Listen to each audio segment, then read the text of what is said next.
empezar inmediatamente. A ver si las 2 horas las podemos llevar. Bien. ¿Se ve? ¿Sí se ve?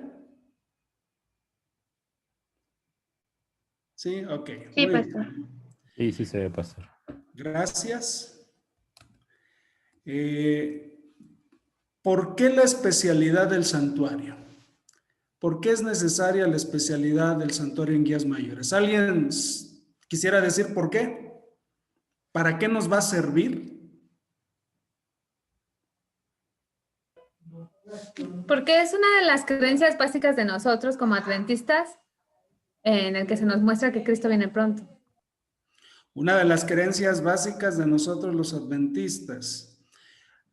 Casi era salva, Abby.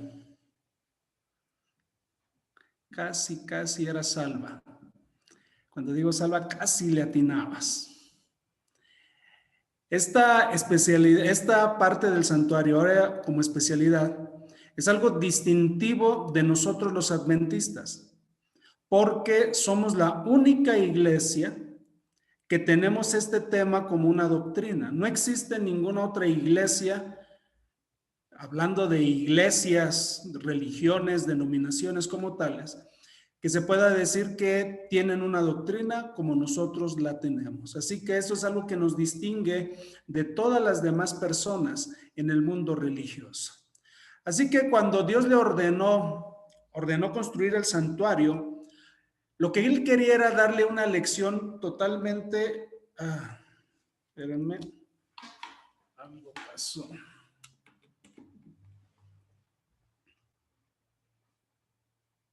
Se apagó esto.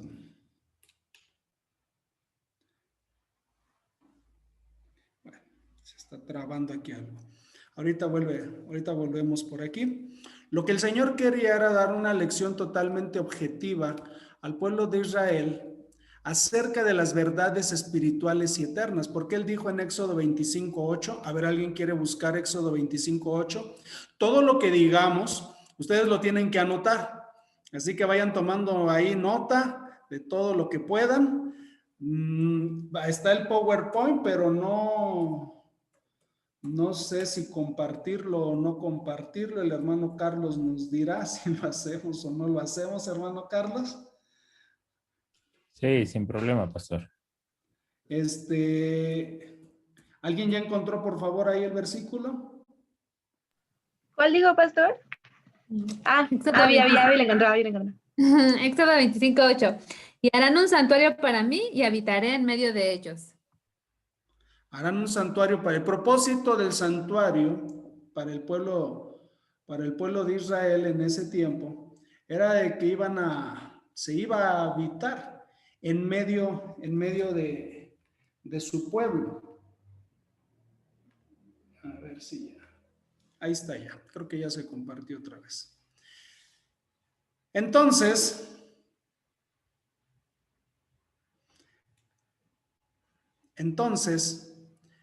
el pueblo de Israel iba a tener un Dios morando con ellos. Y esta connotación todavía es mucho más profunda porque les dice, no solamente va a morar, voy a habitar. No sé si ustedes puedan alcanzar a pensar, por ejemplo, que de repente todos le dijéramos a Yared, Arleni, todos nos vamos a ir a vivir a tu casa, todo el club de guías mayores. Todos, nos haces espacio a todos. No sé cómo si te pusieras feliz o no sé. Ya está sonriendo Arleni, como que Dios lo que quería era decirle, ahí voy a estar con ustedes. Para que más o menos tengamos un poco la idea del impacto de Arleni. Todos van a venir conmigo. Todavía el impacto iba a ser mayor en tener un santuario hacia el pueblo de Dios, porque Dios iba a estar presente en la vida de su pueblo. Así que fue que entonces, en el desierto, este recinto era el recinto donde Dios moraba en medio y era un símbolo, todo esto, de una verdad superior, que antes de que templos materiales hechos por los hombres, Dios quiere morar, y este es el propósito del santuario. Dios quiere morar en el templo del alma humana. Primera de Corintios 3, 16 y 17. A ver, Andrés, léelo por favor. Primera de Corintios, busca ahí en tu Biblia. Enséñanos tu Biblia. Eso, ya, la literal. ¿Qué dice Primera de Corintios, Andrés, 3, 16 y 17?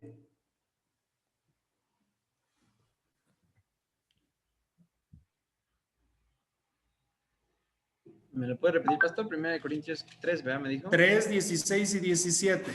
Ok. 3, 16 y 17 dice así. ¿No sabéis que sois el templo de Dios y que el Espíritu de Dios habita en vosotros? Si alguno destruye el templo de Dios, Dios lo destruirá a él.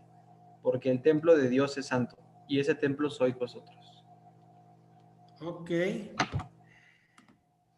Entonces, en el santuario, el templo somos nosotros. Ningún edificio terrenal podrá nunca representar la grandeza y la gloria del templo celestial. Tenemos que tenerlo bien claro. Eso lo dice la hermana White en Patriarcas y Profetas, página 371. Pregunta de examen. ¿Dónde dice que ningún edificio terrenal podrá representar la grandeza y la gloria del templo celestial? ¿Cuál es la respuesta? Patriarcas y Profetas, página 371. Entonces, el santuario fue construido en base de un esquema que contemplaba 3 secciones. Y anoten las 3 secciones claramente discernibles: el atrio, el lugar santo y el lugar santísimo. Hermano Carlos, me da un segundo que otra vez están tocando aquí la puerta de la iglesia. Sí, claro. Denme un... Adelante, pastor. Muy bien. Ok, chicos. Bueno, mientras el pastor regresa, quiero decirles que, bueno, por ahí, para los que llegaron después, Andreita está pasando lista desde, bueno, desde que se conectó. Y es importante. Veo que algunos no traen su pañoleta. No sé si no la tengan o no la lavaron o no la plancharon. Quiero decirles que si no la tienen, la pueden conseguir en la asociación. Si alguien tiene dudas de cómo llegar a la asociación, me dicen. Y yo les digo cómo llegar a la asociación. Va a ser importante que todos la tengan, ¿vale? Para que la portemos ahí en nuestras reuniones. ¿Sale? Y recuerden habilitar su cámara el 80% por lo menos de la reunión. Ya está el pastor de regreso. Gracias, muy amable. Entonces mencionábamos que hay 3 partes importantísimas del santuario. Ahí en la imagen ustedes podrán apreciar, primero, el atrio. En el atrio se ubicaban ahí 2 muebles básicos, o eran los únicos que había.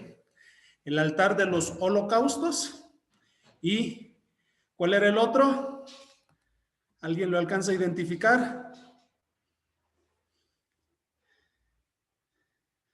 Aquí en esta parte que De estamos bronce. tratando. Para lavar. ¿El qué? Es el lavacro y el lavacro. Bueno, ese es el lugar de donde se hace la expiación, y afuera y más adelante está la copa de bronce para lavarlos. Muy bien. Ahora, ahí en el atrio estaba el altar de los holocaustos y el lavacro. Luego seguía el lugar santo. Ustedes pueden ver aquí en la imagen, en el lugar santo había 3 muebles: la mesa de los panes de la proposición, el altar del incienso y el candelero. Y en el lugar santísimo solo había un mueble, que era el arca de la alianza. Así que estas eran las 3 partes importantísimas del lugar, del santuario, o 3 secciones. Cuando pregunta de examen, ¿cuáles son las 3 secciones del santuario? Ustedes ya las tienen ahí inmediatamente. Vamos a ver una por una de las secciones. En cada una de las secciones había mobiliario. Primeramente, primera sección. ¿Cuál era el nombre de la primera sección? ¿Alguien se acuerda? El atrio. El atrio. ¿Y ¿Qué había en el atrio? Muy bien, Arlene. En el atrio estaba el altar de los holocaustos. Y ahí en el altar de los holocaustos podemos ver aquí en esta imagen, ver cómo era aproximadamente. Nunca vamos a poder tener una representación total, pero podemos ver que este altar medía 5 codos de ancho por 5 de largo y tenía 3 codos de alto. Aproximadamente un codo mide medio metro aproximadamente, para que tengamos la idea. O sea, ¿cuánto era la altura? ¿Cuánto era la altura de este altar de los holocaustos? 1,5 metros, más o menos. Y podemos decir que era prácticamente cuadrado, de 2,5 metros de cada lado. Estaba hecho de la madera de acacia y su cubierta era de bronce. Y los accesorios que había ahí, pues ahí los tenemos. Había calderos, paletas, tazones, garfios y braseros. Que cuando nosotros entramos a este asunto, a esta parte, el altar de los holocaustos, se le llamaba altar de acuerdo a Éxodo 28:43 o 29:12 o 30:20, porque esto significa el lugar de los sacrificios. La palabra Mishach significaba eso, es la palabra que se utilizaba, un lugar para estar sacrificando. También se le llamaba el altar de los holocaustos, de acuerdo a Éxodo 30:28, 35:16 y 40:6. De paso, hermano Charlie, lo coloqué de administrador o host para que pueda grabar lo que me dijo. Ya se está grabando, pastor. Sí, gracias.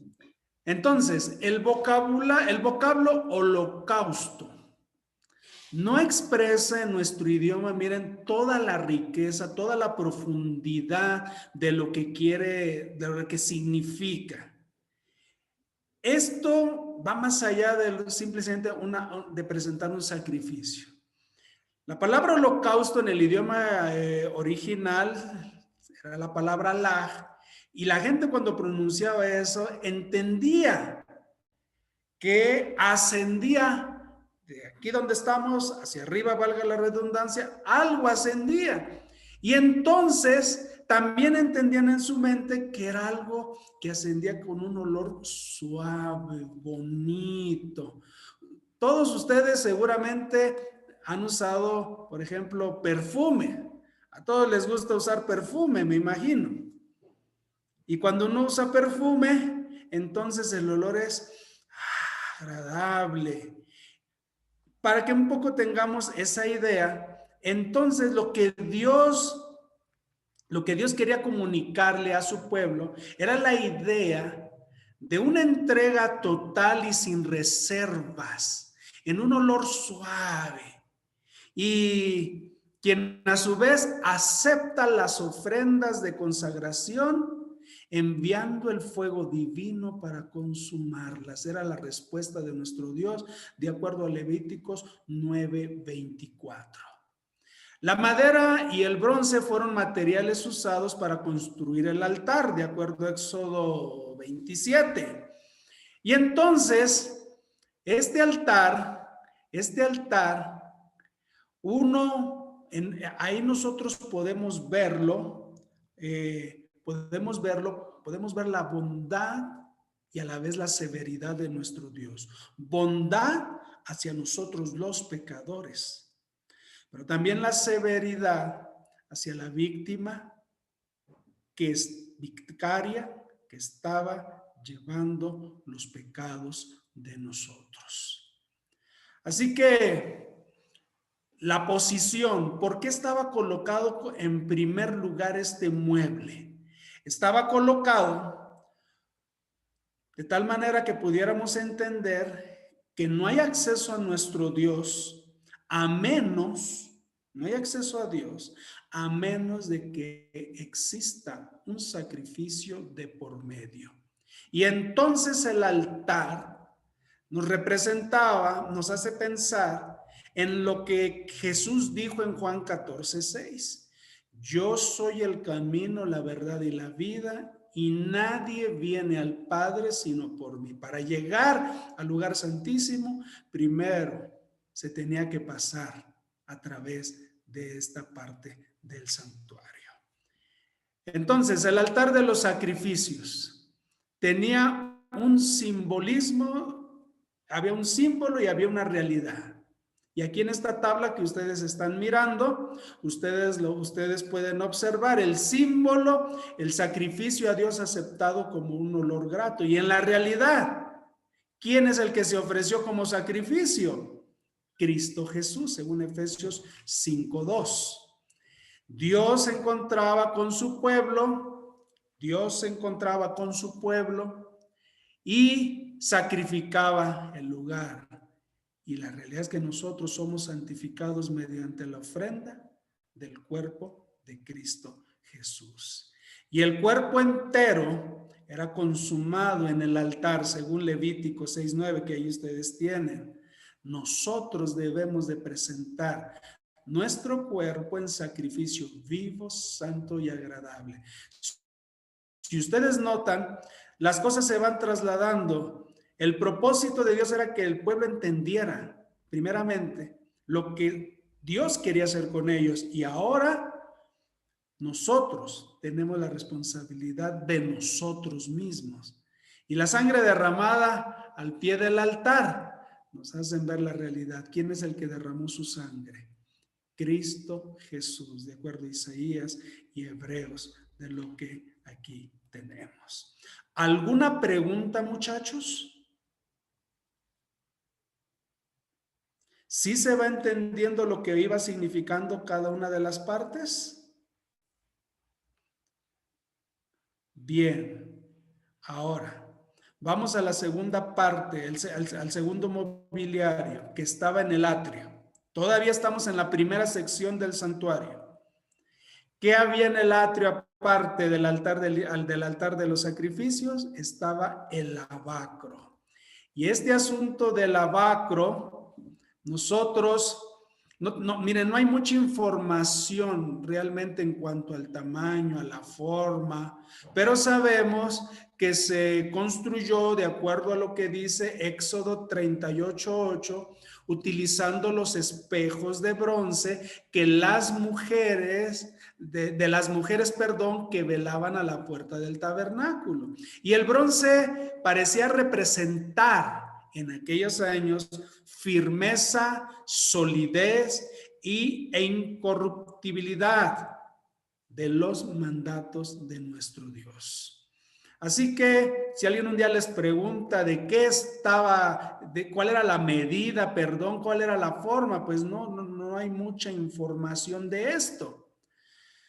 Pero esto, según Santiago, nos habla de que Dios desea penetrar en nuestra vida, avivar nuestra conciencia, o sea, ser más responsables, comprender mejor los asuntos de esta vida y los asuntos espirituales, y que al final, de acuerdo a Tito 3:5, nosotros, al final de todo esto, nosotros vayamos a los pies de Cristo, de la cruz de Cristo, donde nuestro Señor nos transforma. Y como dice Tito 3:5, nos transforma por el lavamiento de la regeneración y por la renovación del Espíritu Santo. Entonces, el sacerdote lo que hacía era llegarse a Dios por el agua y por la sangre. En el altar de los holocaustos vemos pues la sangre que habla de la justicia de Cristo. Y en el lavacro, el agua inducía al siguiente paso, que es el de la santificación. Y mediante estos dos símbolos se expresa claramente que Cristo nos ha hecho por Dios, como dice 1 Corintios 1:30, nos justificó, nos santificó y nos redimió. Así que El lavacro tenía su significado. ¿Alguien me lo puede volver a decir? ¿Qué significaba el lavacro? La santificación después del sacrificio, ¿no? Muy bien, la santificación después del sacrificio. Ahora, el lavacro tenía su símbolo y también tenía su realidad. Como dice Éxodo 30:18, harás también una fuente de bronce para lavar y colocarás entre el tabernáculo de la reunión y el altar y pondrás en ella agua. Y el agua, de acuerdo a Juan 7:37 al 39, nos representa el Espíritu Santo. Y representa también la palabra de Dios, conforme están estas citas bíblicas, Juan 13:10, 15:3 y Efesios 5:26. Y también representa el bautismo. Juan 3:5, Romanos 6:3 al 6, primera de Juan 5:8. Como ustedes se dan cuenta, todo esto, el santuario, quería empezar a representar el proceso que tenemos que vivir nosotros los seres humanos para llegar a la presencia de nuestro Dios. ¿Sí vamos entendiendo, muchachos? Todo esto es un proceso. Y la enseñanza del santuario nos quiere mostrar cómo llegar a nuestro Dios. Bueno, vamos al acabamos la primera sección del santuario, que es el atrio. Vamos a la segunda. ¿Cuál es la segunda, dijimos? ¿El lugar santo? Muy bien, Arlene, el lugar santo. Entonces, en el lugar santo, ¿qué había? Vamos a meternos dentro del santuario. A ver, vamos a regresar aquí a algunas imágenes. Ahí está. Ya pasamos por aquí, ¿verdad? Ya pasamos por esta parte, el lugar, ya pasamos en el atrio, el altar. ¿Cómo se llamaba este altar? ¿Alguien se acuerda? Los holocaustos. Muy bien, y luego pasábamos al lavacro, ya lo dije, iba a preguntar, pero bueno, ya lo dije.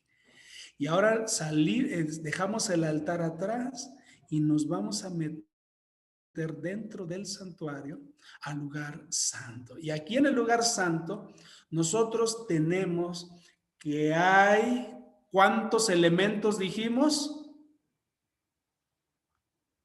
3. Muy bien, y el primero de ellos era la mesa de los panes.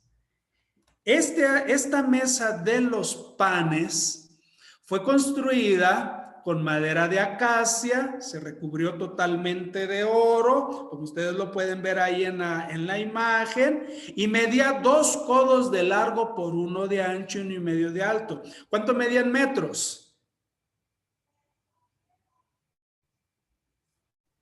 Pues se ¿Alguien supone saque que las un cuentas? codo de 50 centímetros, ¿no? ¿Perdón? Pues 2 codos serían 1 metro, ¿no? Un Bueno, metro dijo de 2 metros, ¿no? largo. De alto. Ah, de largo. Ah, entonces se supone que es 1 metro, Dos ¿no? codos Estaba de buscando que un largo, codo. 1 de ancho y 1,5 de alto. ¿Cuánto medía? Ah, le digo que de alto, según yo busqué y un codo medía 50 centímetros. Entonces, Sí, muy si de ahí bien. nos basamos, pues de alto mide 1,25.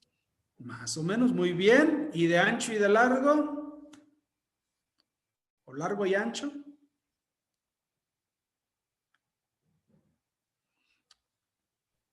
Era 1 metro, creo, de largo, ¿no? Porque eran 2 codos. De ancho no recuerdo cuánto era.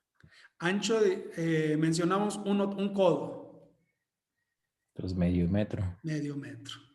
Entonces, según todas las indicaciones bíblicas, la mesa tenía también una doble corona o cornisa, que era de oro, que le rodeaba en todo su contorno.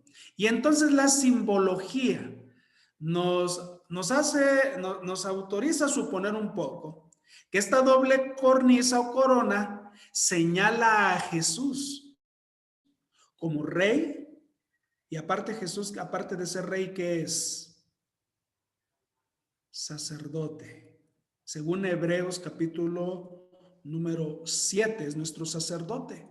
Él fue coronado de gloria y de honra. El símbolo aquí es doble, rey y sacerdote y gloria y honra. Y la madera de acacia simbolizaba la humanidad de nuestro Señor y el oro significa su divinidad. Así que entonces esta mesa era especial porque se colocaban 12 panes en 2 pilas y sobre cada pila se ponía incienso. Denme un segundito, por favor.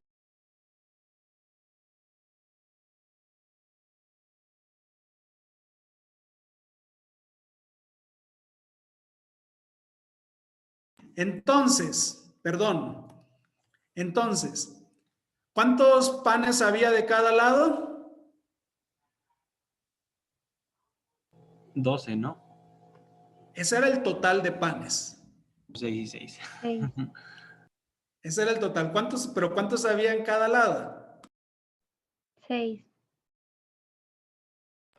Bien, ¿cuántos? 6. Son 6 de cada lado, según Levítico 24:7. Voy un poco medio rápido, me quedan 15 minutos por ahí, hermano. ¿Usted me dice, hermano Carlos? Entonces, todo esto representaba el alimento espiritual que Cristo nos da, el cual se renueva constantemente.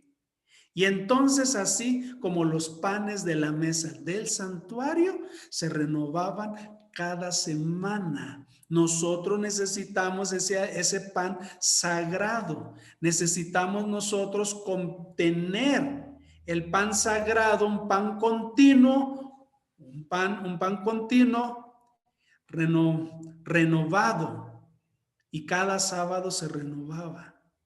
El que se le renovara cada sábado, eso establecía una relación íntima entre el descanso espiritual que iba a haber desde Génesis, que se habla del sábado, y la alegría que Cristo produce en nosotros por ser nuestro alimento.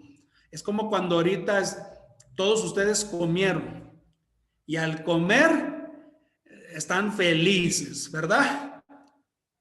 Así nos ponemos. Eso representaba el alimento espiritual, eso representa el alimento espiritual, felicidad. Y por eso, cuando nosotros nos hemos arrepentido, necesitamos alimentar. Confesamos nuestro pecado ahí en la entrada, en el altar del sacrificio. Cristo toma nuestro lugar. Somos santificados, pero esto no dura para toda la vida. Nosotros necesitamos estar alimentándonos constantemente de nuestro Dios. Por eso está la mesa de los panes.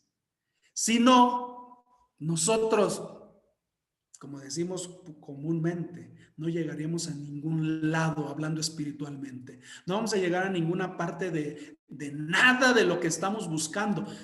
Tenemos que buscar el alimento espiritual en nuestra vida. Entonces, esta mesa de los panes tenía un simbolismo. El pan de la proposición siempre estaba ante la presencia de Jehová. Y Cristo, él dijo, yo soy el pan de vida, yo soy. Entonces Cristo está aún delante del ser humano, ante la presencia de nuestro Dios. Y ahí es donde lo podemos relacionar con que también es nuestro intercesor, porque nosotros no podemos llegar ante el Padre si no es por nuestro Señor Jesucristo. Entonces había esas 12 tortitas hechas de flor de harina, de acuerdo a Levítico 24:5. Y al hablar de la iglesia, Pablo dice, siendo uno solo el pan, nosotros, con ser muchos, somos un cuerpo, pues todos participamos de aquel mismo pan. 1 Corintios 10:17. Segunda parte, de esta segunda sección. Ahora, ¿qué viene? Lo que viene ahora es el altar del incienso. Y en el altar del incienso, ahora aquí estamos nosotros en el santuario que estaba ahí en el desierto. Vemos que tenía ¿cuántos altares? 2. El primero que era el de los holocaustos y ahora el siguiente que era el del incienso. Y este último fue colocado en el lugar santo frente al velo que separaba el lugar santo del lugar santísimo, de acuerdo a lo que nos dice Éxodo 40, 26. Y fue construido con madera de acacia y fue recubierto también totalmente de oro. Ahí ustedes pueden ver sus dimensiones. 2 codos de alto, 1 codo de ancho, 1 codo de largo, la madera de acacia, igual, recubierta, totalmente coronada en oro. Entonces, esto remataba una corona de oro en cada esquina y tenía, ¿qué había en cada esquina? ¿Qué alcanzan a ver que había según esa imagen? ¿Qué alcanzan a ver? Araceli, ¿qué alcanzas a ver que había en cada esquina, en la parte superior de cada esquina de este altar del incienso? ¿Sí estás ahí, Araceli? Ah, pensé que era la imagen que estaba fija.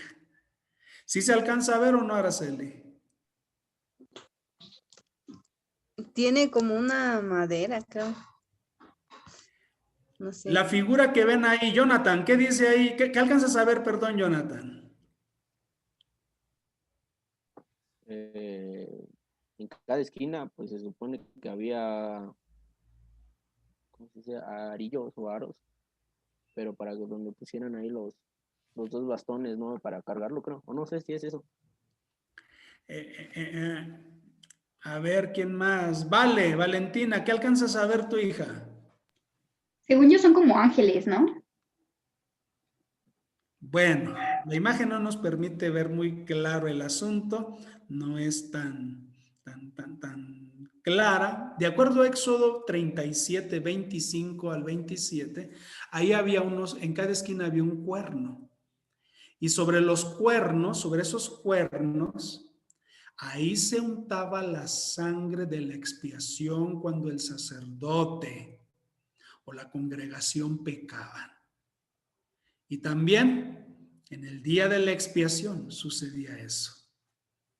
El incienso que el sacerdote colocaba sobre las brasas, sobre esas brasas, participaba de ciertas características especiales y debía de ofrecerse 2 veces al día continuamente de acuerdo a las ceremonias estipuladas. ¿Por qué?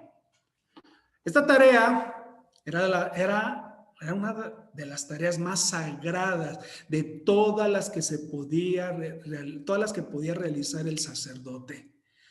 Se le daba la oportunidad de llegar hasta el velo, del cual atrás, que es la tercera sección atrás del velo, estaba el último mueble del santuario. ¿Alguien recuerda cuál dijimos que era el último mueble?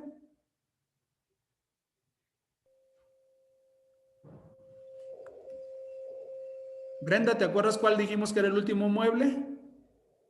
El arca del pacto. El arca del pacto, muy bien. Entonces, cuando se podía llegar ahí, wow, era algo especial para el sacerdote.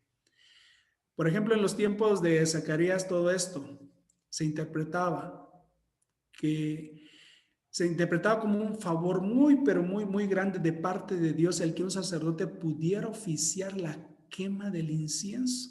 O sea, era algo, qué favor les gusta, un favor bien grande que te hayan hecho, Andrea, en algún momento.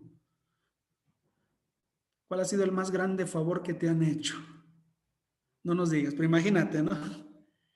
Que de repente alguien a ti en la universidad, aunque tú no lo necesitas, te diga, te voy a hacer tu tesis. Y tú no la vas a realizar. Yo te la hago. Yo te hago todo y vas a sacar 10 y vas a tener tu título. No sé si te gustaría un favor así, Andrea. Yo sé que no, ¿verdad? Ah, sí me gustaría. Bueno, un favor de ese tamaño dice, wow. Bueno, la gente consideraba en ese tiempo que era algo sumamente especial. Dios estaba favoreciendo al sumo sacerdote. Entonces, la quema del incienso en ese momento también coincidía con el momento que el pueblo elevaba sus plegarias. Era el mismo momento, de acuerdo a Salmo 141:2. Y entonces, sus pensamientos coinciden con lo que dice Apocalipsis 8:4. ¿Qué dice Apocalipsis 8:4? A ver, Jani, ¿qué dice Apocalipsis 8:4, Jani?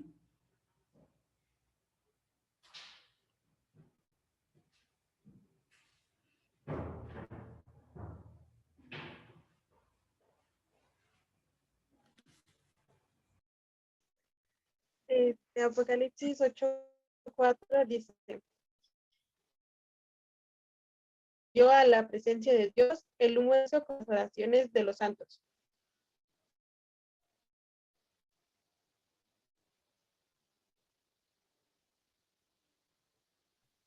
Está silenciado, pastor. Estoy hable y pensando que estoy hablando. Gracias.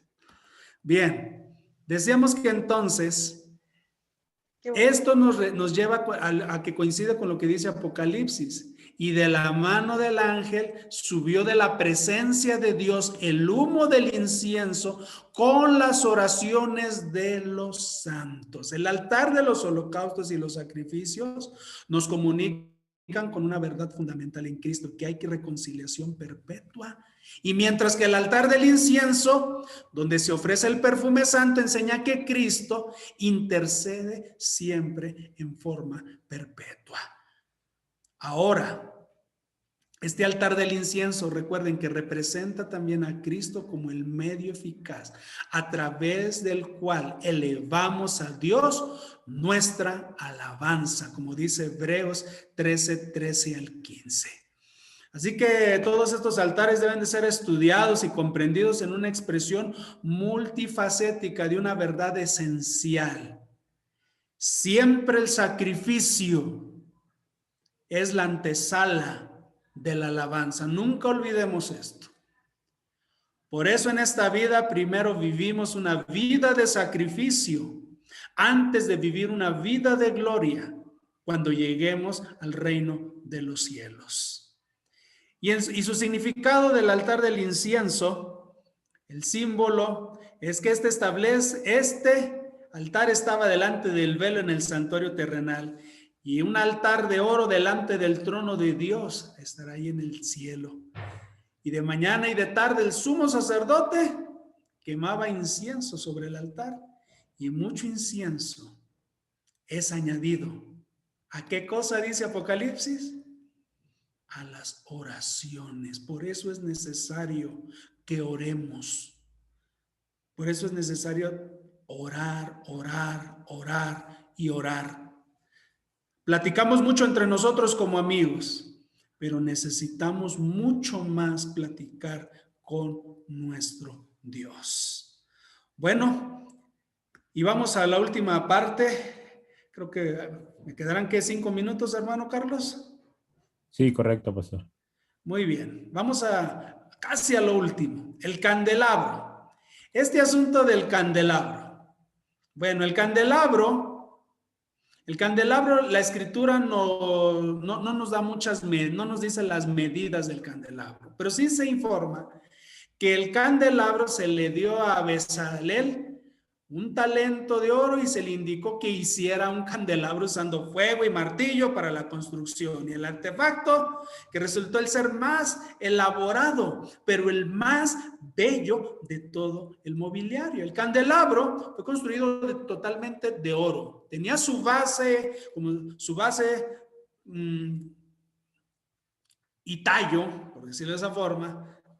Esa parte que ustedes ven ahí, esa parte que ustedes ven ahí en medio, tenía su tallo y este último le salían simétricamente 3 brazos de cada lado y sumándolos al centro completaban el número 7, que todos sabemos lo que significa, perfección.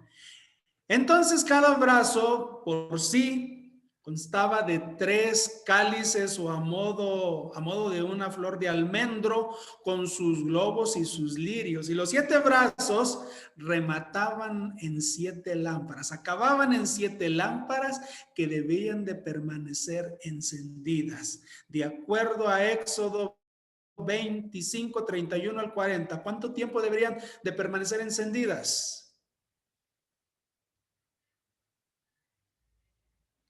Lean Éxodo 25, 31 al 40.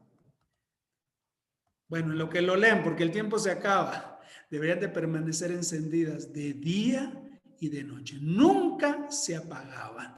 Además, de esta su cualidad simétrica que embellecía el lugar santo, las lámparas siempre estaban ahí alumbrando y la luz se proyectaba en 3 direcciones.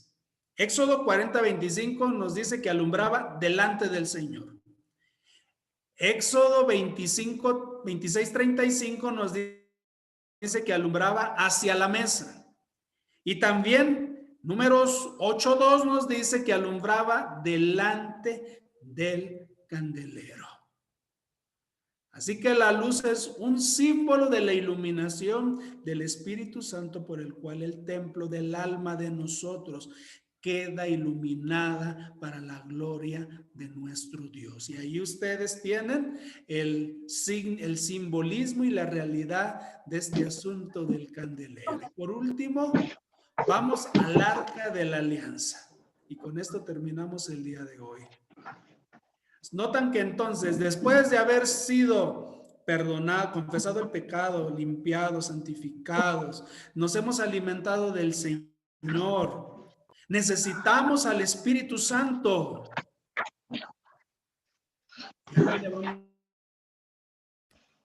Acabamos de ver el Arca de la Alianza. Omar nada más tiene 8 minutos si acaso para bañarse. ¿Tampoco? Ahí Sí me tardo. Sí. Micrófono, por favor. Navi, Anaí, si ahí nos pueden silenciar, Anaí, a poner mute, gracias. Gracias.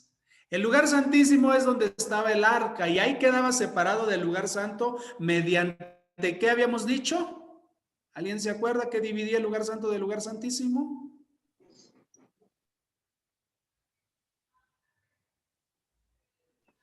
Mediante un velo. Y este velo tenía 10 codos de alto y el material que era usado era lino torcido, azul, púrpura y carmesí. Y tenía adornos de querubines bordados y estaban suspendidos. Y estaba suspendido de corchetes de oro. Y los 4 pilares o columnas que sostenían la estructura de este cortinero eran de madera de acacia y estaban revestidos de oro y las bases eran de plata. Las dimensiones, pues ahí ustedes las tienen. Ustedes tienen los accesorios, todo lo que había ahí adentro, los tres elementos sumamente importantes, las tablas de la ley, pregunta de examen, vasija de oro con un gómer de maná y la vara de Aarón que había reverdecido. Entonces, miren, de acuerdo a la Biblia, el arca del pacto era el único mueble que estaba dentro del lugar santísimo. Era el único, no había otro más. El propiciatorio estaba rodeado de una cornisa también de oro y los querubines que ustedes ahí espero que se alcancen a ver, los querubines que están sobre el propiciatorio,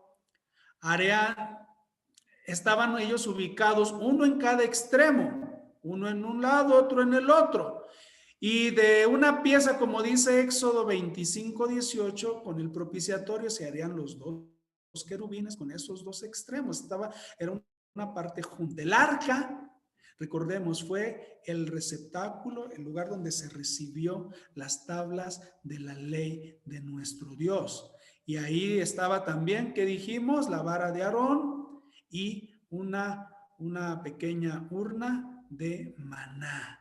Y al lado del arca se encontraban el rollo que contenía, de acuerdo a Deuteronomio 31:25, las leyes ceremoniales. Este era el mueble sagrado, era el símbolo. Este mueble tan sagrado era símbolo de algo muy importante. Pregunta de examen. Era el símbolo del trono de Dios. Primera de Samuel 4:3-7. Y bueno, en el Nuevo Testamento, recordemos, en el Nuevo Testamento, Jesús pasó a ocupar el lugar del templo y del arca, porque Él es el único, Él es en sí el único lugar en toda la tierra donde Dios está presente en su plenitud, según Colosenses 2:9. Y entonces se podrá llegar a ser el instrumento para redimir a todo el mundo, según 2 de Corintios 5:19. Él es la única ofrenda, nuestra única propiciación del pacto eterno, como dice Romanos 3:25. Y así, y ya en Cristo se ha hecho la expresión única de que quita el pecado de este mundo. Hebreos 9:12. Y bueno, muchachos, con eso terminamos esta primera parte de la especialidad del santuario.